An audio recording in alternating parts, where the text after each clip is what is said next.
Welcome to our U.S. briefing program. Today, we're diving into some exciting international updates. First up, the UK has officially joined the US-led air strikes targeting Yemen's Houthi rebels, focusing on disrupting drone manufacturing near Sanaa. This marks the UK's first involvement under President Trump's campaign, with both nations aiming to weaken the Houthis amidst regional tensions involving Iran. Next, tensions between India and Pakistan are reaching a boiling point. Pakistan claims it has credible intelligence that India plans a military strike within the next 36 hours, following recent clashes in Kashmir.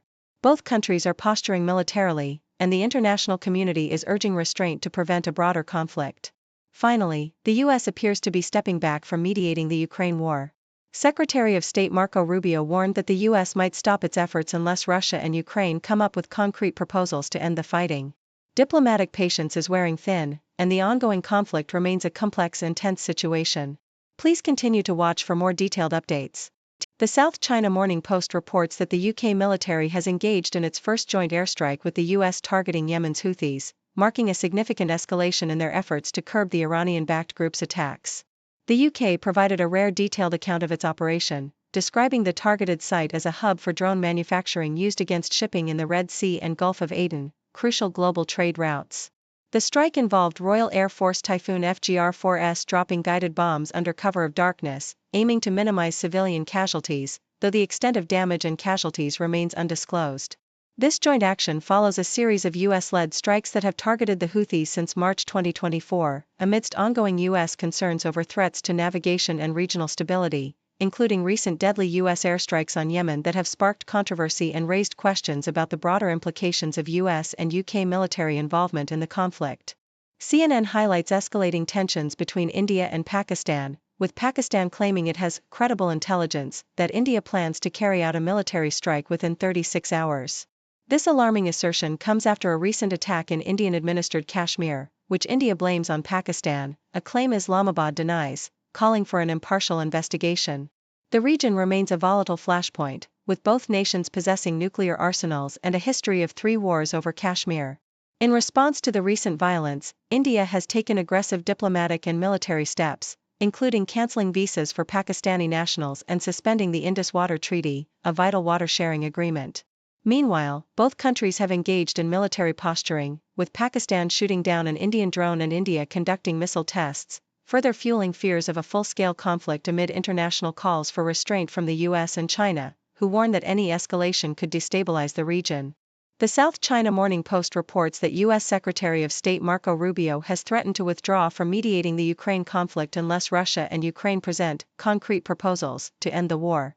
This shift signals waning US patience with diplomatic efforts, as the Biden administration seeks tangible progress.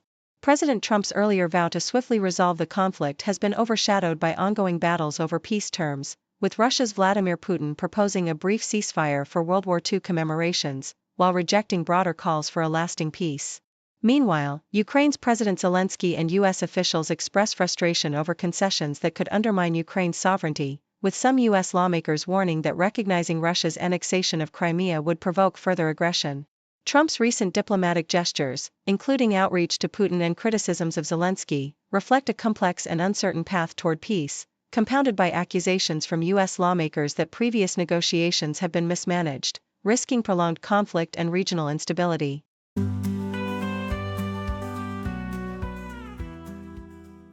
South China Morning Post paints a vibrant picture of Hong Kong's efforts to embrace its Muslim community amidst a delicate balance of tradition and progress.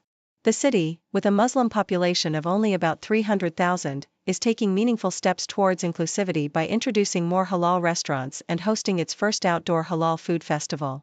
These initiatives symbolize Hong Kong's commitment to religious freedom and cultural diversity, allowing Muslims to freely practice their faith and celebrate their festivals. However, the article emphasizes the importance of safeguarding against extremism, urging respect for Hong Kong's social fabric, which has historically thrived on harmony and tolerance. The author, a Muslim herself, advocates for maintaining this delicate balance, ensuring that religious freedoms do not give way to fundamentalist ideas, and that the city's economic priorities remain paramount.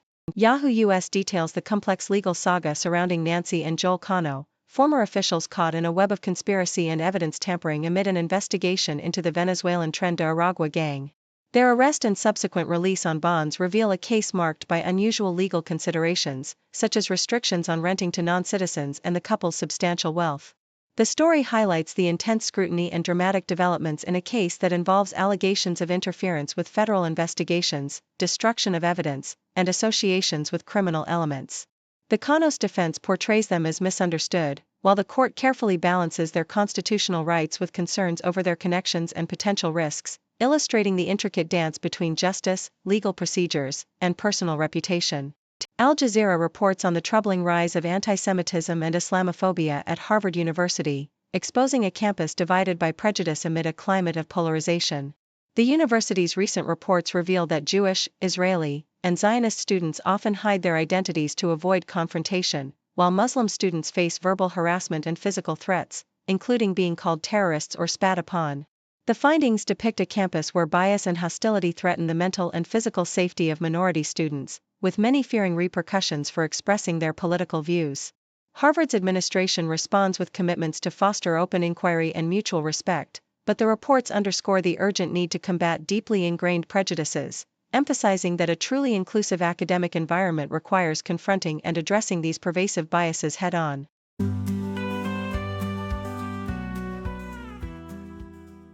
The South China Morning Post vividly captures how Chinese traders in Yiwu's bustling wholesale market are adapting to the diminished presence of American buyers amidst escalating tariffs. Despite the U.S. imposing tariffs totaling 145%, with some Chinese exports facing effective rates over 245%, traders remain remarkably resilient. Many vendors, like Liu, who supplies Christmas ornaments, report that U.S. orders are on hold rather than canceled, as their diversified global customer base, spanning the Middle East, South America, and Europe, ensures business continuity.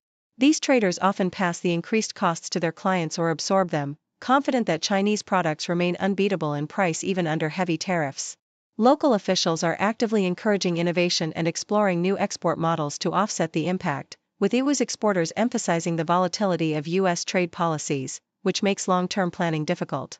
Huang Feng, a hat exporter heavily reliant on the American market, shares the challenge of unpredictable tariffs causing shipping delays and financial strain, illustrating how small businesses bear the brunt of this economic turbulence amid government efforts to bolster resilience and explore new opportunities. Meanwhile, the South China Morning Post recounts Vietnam's grand celebration of the 50th anniversary of Saigon's fall, a historic milestone marked by an unprecedented parade featuring Chinese troops for the first time. The event, held in Ho Chi Minh City, commemorates Vietnam's victory over South Vietnam and the U.S., with thousands of locals and veterans lining the streets, many dressed in patriotic attire, sharing food overnight in anticipation of the spectacle. Notably, over 300 soldiers from China, Laos, and Cambodia participated, signaling Hanoi's recognition of China's historical support, an acknowledgement of the complex diplomatic dance Vietnam maintains between Beijing and Washington. The parade coincides with Xi Jinping's recent visit to Hanoi, underscoring China's effort to position itself as a reliable partner amid economic pressures from U.S. tariffs and aid cuts. Vietnam's leadership emphasizes reconciliation and unity, with top officials calling for the end of hatred and division, even as the country navigates its delicate geopolitical balancing act. For many young Vietnamese, the event is a proud moment, symbolizing their nation's resilience and evolving identity, rooted in a history of conflict, diplomacy, and the pursuit of stability in a tense regional landscape. Thank you for tuning in. The content above showcases the latest briefing reports and analytical synopses, thoughtfully curated by the 6Do team. These insights stem from a wide array of reputable media outlets, think tanks, government sources, and specialized experts worldwide. We encourage you to explore these sources for a comprehensive perspective. Keep in mind that while the content may not always align with the official standpoint of 6Do Brief, it's not meant to be taken as absolute directives for decision-making.